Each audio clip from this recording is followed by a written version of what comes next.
અને જય શ્રી કૃષ્ણ બધાને. ભગવાન સૌની મનોકામના પૂરી કરે એ પ્રાર્થના સાથે આપણે નવા વિડીયોની શરૂઆત કરીએ છીએ. તો સ્વાગત છે તમારું ફરીથી એક નવા વ્લોગમાં. કેમ છો બધા? મજામાં ને મજામાં દર્શન. આપણે પણ બધા મજામાં જ છે. અને આજે આપણે બ્લોગ બનાવવાનું મોડું શરૂ કર્યું છે કેમ કે આજે સવારમાં ઉઠવાનું લેટ થઈ ગયું હતું અને પછી અમને ટિફિન દેવા જવાનું હતું અને વરસાદ ખૂબ જ અંધાર્યો હતો. તમે પહેલાં ટિફિન બનાવી અને પછી આપણે બ્લોગ બનાવશું. અને સવારમાં ખૂબ સારો તડકો હતો. આપણે કપડાં ને એવું બધું પણ જો સરસ મજાનું સુકાઈ ગયું છે. ઢગલો એક કાલના કપડાં છે બધા. તો કાલના બધા નવા કપડાં પહેર્યા હોય તો બધા આપણે સવારમાં વહેલા ધોઈને સૂકવી દીધા હતા. સવારમાં તડકો હતો તો સરસ મજાના સુકાઈ ગયા. અને અત્યારે ખૂબ સારો તડકો વરસાદ આવે છે. તમે જોઈ શકો છો કેવો વરસાદ આવે છે. એમ અત્યારે બહુ જ વરસાદ આવે છે. આજે સવારનો ક્યારનો વરસાદ અંધારો હતો. અત્યારે વરસાદ એટલો છે ને તો ક્યાંય લગભગ એવું લાગે છે કે પાછળ લાભેજોડમાં પાણી ભરાય છે એવું લાગે છે. તો જોયો કેટલોક વરસાદ આવે. વીજળીનો પણ અવાજ આવે છે. વીજળી કકડાટથી ગળકે છે. અને આજે ધાર્મિકનો બર્થડે છે. આજે ધાર્મિક 12 વર્ષનો પૂરો થાય ને 13મા વર્ષમાં બે છે. અને ધાર્મિકના ફ્રેન્ડ પણ આવ્યા છે. અને આજે આપણે ધાર્મિકને સરપ્રાઈઝ આપવાની છે. શું સરપ્રાઈઝ આપીએ તો હજી નક્કી નથી. અને આપણે બધા મહેમાનને પણ તેડાવ્યા છે. એટલે બધા મહેમાન એટલે અમુક ખાસ મહેમાનને તેડાવ્યા ધાર્મિકને જે વધારે ખુશી મળતી. એનો મોટા પપ્પાનો છોકરો છે, એના ફ્રેન્ડ છે, મારો ભાઈ છે. રક્ષાબંધન કાલે ગઈ છે એટલે મારા ભાઈને પણ જમવાનું કીધું છે. તો એ બધાને કીધું છે. બાકી મારી બેનને એને કોઈને નથી કીધું. તો લગભગ 15 થી 20 જણા થવાના છે જમવામાં. તો સાંજે કંઈક કાર્યક્રમ ગોઠવશું. હજી મેં કંઈ નક્કી નથી કર્યું શું કરું, પણ ધાર્મિકને સરપ્રાઈઝ દેવાનું નક્કી કર્યું છે. તો સાંજે આપણે શું સરપ્રાઈઝ દઈએ તમને પણ બતાવશું. અને અત્યારે ધાર્મિકભાઈ ફ્રેન્ડ સાથે નોર્મલ રીતે બેઠા છે. અને તેમાં છે કે ફ્રેન્ડને મળવા આવ્યા છે પણ આપણે સરપ્રાઈઝ દેવા માટે દોસ્તાને બોલાવ્યા છે. ત્યાં વરસાદ જોવા તો બહુ વરસાદ આવ્યો છે. રોડ ઉપર ઘડીકમાં પાણી આવવા માંડ્યું. એટલો વરસાદ આવવા માંડ્યો. રોડ ઉપર પાણી ભરાઈ ગયા ઘડીકમાં. અને વીજળી પણ બહુ કડકડાટથી ગરજે છે. તો વીજળી થાય છે. તમને પ્રકાશ પણ દેખાતો હોય છે. બહુ સારી વીજળી થાય છે. અવાજ પણ આવે છે ક્યાંકથી. આમથી બહુ અવાજ આવે છે વીજળીનો. અત્યારે જો આપણા ધાર્મિકના બર્થડેની તૈયારી ચાલી રહી છે. અત્યારે હું બનાવું છું પાવભાજી. અને આપણે 20 થી 25 જણા આવવાના છે મહેમાન બધાય. અને અમારા શર્મિલાબેન મને હેલ્પ કરવા માટે આવી ગયા છે. એ બહાર બધું સુધારે છે. અને હું હવે પાવભાજી બનાવવાની તૈયારી કરું છું. શર્મિલાબેન કાંદા ને બધું સુધારીને મને આપે છે. જો એ બધું સુધારીને તૈયાર થઈ ગયું છે. તો હવે આપણે વઘાર કરવાનો છે. અને શાકભાજી પણ બફાઈ ગયું છે. અને અમારા માનભાઈ જો રમે છે. અને ધાર્મિકભાઈને આવવાનો સમય થઈ ગયો છે. તો આપણે ધાર્મિકનો મોટો ભાઈ છે રક્ષિત ને કશ્યપ એ પણ આવે છે. તો આપણે ધાર્મિકભાઈને સરપ્રાઈઝ આપવાની છે. મીન્સ સરપ્રાઈઝમાં તો એના જે ભાઈ ને ફ્રેન્ડ ને એ બધા છે એ જ છે સરપ્રાઈઝ તો. અને ગિફ્ટ ને એવું કંઈ લાવવા નથી. જો ટાઈમ રહેશે તો આપણે ગિફ્ટ ધાર્મિકભાઈ માટે પછી લઈ આવશું. તો વિડીયોમાં આગળ સુધી બન્યા રહેજો. આપણે પાવભાજી બની ગઈ છે. તો જો અહીંયા આપણે સરસ મજાની ડીશ તૈયાર કરી નાખી છે. વિડીયો માટે મેં ડીશ તૈયાર કરી હતી. તો તમે જોઈ શકો છો આપણે પાવભાજી કેટલી મસ્ત બની છે. તો આની રેસીપી તમારે જોવી હોય તો એ ચેનલ છે પ્રજ્ઞા શોર્ટ, તેમાં તમને આ રેસીપી મળી જશે. અને તેમાં વિઝિટ કરજો. અને વિડીયો પસંદ આવે તો લાઇક, શેર અને સબસ્ક્રાઈબ કરવાનું ભૂલતા નહીં. અને જો આપણે અહીંયા ભાજી બનાવી છે એ પણ તમને બતાવી દઉં. તો જોઈ શકો છો આપણે આટલી ભાજી બનાવી છે. આપણે 20 જણા માટે આ ભાજી બનાવેલી છે. તો મસ્ત મજાની આપણી ભાજી બનીને તૈયાર થઈ ગઈ છે. તો તમને મારી ભાજી કેવી લાગી એ મને કોમેન્ટ કરીને જરૂરથી કહેજો.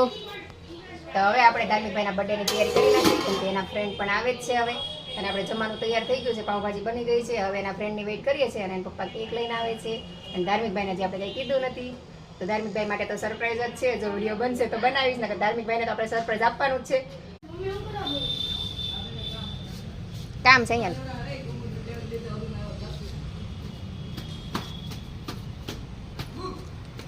ઓલી કોરસા કાળું બોલાવે છે. જાને ના પાડ દે ને.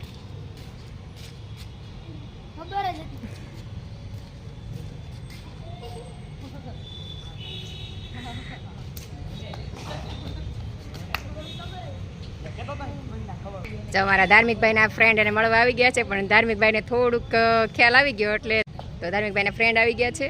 તારી હજી એક સરપ્રાઈઝ છે. આ બાજુ તો આય. આ બાજુ તો આય. અમારા ધાર્મિકભાઈની સ્માઇલ જો એના મોઢા પર ખુશી કેટલી છે. કેટલો ખુશ દેખાય છે. આમ રક્ષિતભાઈ નહીં આવ્યા એ ખબર છે. કપૂન મેળ. તમારા ધાર્મિકભાઈના ફ્રેન્ડ બધા આવી ગયા છે અને એનો મોટો ભાઈ આવી ગયો છે. આ બધાથી આમાં ધાર્મિકભાઈને ખૂબ ખુશી મળે છે. તો આપણે આ બધાને બોલાવ્યા છે.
આપણે કેક કટિંગનો કાર્યક્રમ પૂરો થયો અને હવે આપણે જમણવાર શરૂ થયું છે. જમણવારમાં આપણે પાઉંભાજી, સલાડ, છાશ ને અને બધું આપણે ઘરે જ બનાવ્યું છે. પણ પાઉં બહારથી લઈ આવ્યા, સલાડ ને પાઉંભાજીને એવું આપણે ઘરે બનાવી નાખ્યું છે. ને છાશ અમારા શર્મિલાબેન દેશમાંથી લાવ્યા હતા, તો છાશ પણ આપણે દેશની સરસ મજાની, બધાને મજા જ આવી જાય ખાવાની એવું જમવાનું છે. અને ભાજી પણ ખૂબ જ સરસ બની છે અને બધાને ખૂબ જ ભાવી.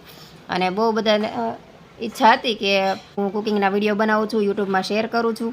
તો બધા બહુ ટાઈમથી મને કહેતા હતા કે તમે યુટ્યુબમાં વિડીયો તો બહુ બધા મૂકો છો, ક્યારેક અમને પણ જમવાનું કહો ને અમને પણ ચખાડો. તો આજે ખાસ આપણે એટલા માટે જ મેં ભાજી ઘરે બનાવીને બધાને ટેસ્ટ કરાવી અને બધાને ખૂબ જ ભાજી ભાવી છે અને મને ખુશી પણ છે. અને આ છે મારા ગીતા માસીનો લાલો અને આ છે એની ઢીંગલી ભોલું. તને ગાડી ન આવડી? એમ ગાડી શીખવતી હતી? કાલે તું આવીશ આમાં, કાલના વ્લોગમાં. આજનું ના ના ના એવું ન હાલે, આવું જ પડે કા. તો હવે આપણો કાર્યક્રમ બધો સમાપ્ત થઈ ગયો, જમણવાર થઈ ગયું, કેક કટિંગ થઈ ગયું અને હવે બધા ધીમે ધીમે નીકળે છે. જો ધાર્મિકના ફ્રેન્ડ પણ ગયા અને અમારા લાલાભાઈ પણ જાય છે. સીતારામ, એ ગોલું ટાટા, આવજો પાછા, બાય બાય, આવજો લાલા. તો આપણા ધાર્મિકભાઈનો બર્થડે સરસ રીતે પતી ગયો અને મહેમાન પણ બધા જતા રહ્યા. અને હવે જો આપણે વાસણને બધું ગોઠવવાનું બાકી છે. મહેમાન બધા ગયા, કેમ કે લેડીઝમાં તમે હું મારા ભાભી બે જ હતા અને એ પણ અત્યારે ગયા નથી. મારા જમવાનું બાકી છે કેમ કે આજે ધાર્મિકભાઈનો બર્થડે છે એટલે આપણે અત્યારે એકટાણું કરવાનું છે. તો આપણે ફરાળ કરીએ જ છે, તમને ખબર જ છે બધાને. તો આજે મેં ખુદ જ નક્કી કર્યું હતું કે આજે ધાર્મિકનો બર્થડે છે એટલે બધા મહેમાન આવવાના, તો આપણે હારવાર એકટાણું કરી લઈશું. પણ બધાને જમાડવામાં મારે બાકી રહી ગયું કેમ કે બધાને પછી વાર આપણે ઊભું થવાનું આપણું ઘર હોય એટલે પછી આપણે એકને બાકી રહેવું પડે. કેમ કે એકટાણું એટલે પછી આપણે ઊભા ન થઈએ, કોકને કંઈક જોતું હોય તો કંઈ જડે નહીં, એટલે હું છેલ્લે જ રહી હતી. તો આજનો કાર્યક્રમ આપણે કેવો રહ્યો હોય તો તમે આજે આખો દિવસનો કાર્યક્રમ તમે જોઈ જ લીધો છે. અને આ છે માતોશ્રી વૃદ્ધાશ્રમના વડીલો. અમે ઓમને ધાર્મિકને ત્યાં પણ લઈને ગયા, ત્યાં જઈને આપણે વડીલોને આપણા હાથે જમાડ્યા, ખૂબ ખુશી થઈ બધાને. તો આજનો વિડીયો આપણે અહીંયા સમાપ્ત કરીએ છીએ. તો વિડીયો પસંદ આવ્યો હોય તો લાઈક, શેર અને સબસ્ક્રાઈબ કરવાનું ભૂલતા નહીં. તો ફરીથી મળશું એક નવા વિડીયો સાથે. જય હિન્દ, જય ભારત.